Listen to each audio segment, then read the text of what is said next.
People queuing in long lines in front of bakeries, fighting and in some cases killing over a loaf of bread has been a recurring nightmare for Egypt's governments.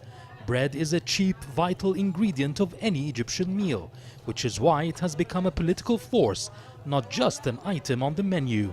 Because of this 3-cent piece of bread, the late President Anwar Sadat was nearly toppled because he wanted to cut the subsidies on it. Even the revolution against Mubarak, the main three principles were bread, freedom and social justice.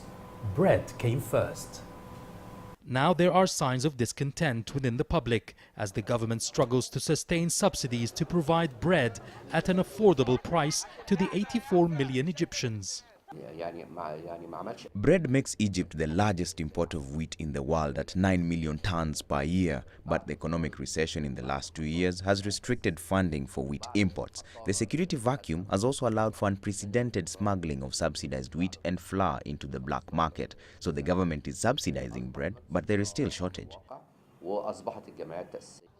To avoid suffering the same fate that befell previous governments, the ruling Freedom and Justice Party opted to use its resources to deliver bread to homes of the impoverished. A move, though commendable, elicited mixed reaction from the public. It is a sign of failure by the government that the Muslim Brotherhood had to resort to such tactics used by the former leadership. It's only aimed at getting votes for elections and not helping the people. Delivering bread to the people is a wonderful idea and shows that they care for us. They know our suffering and are doing something about it.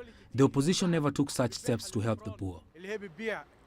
In the meantime, the government has announced a raft of incentives for farmers to grow more wheat and reduce importing, as well as a plan to restructure the subsidy system and combat smuggling.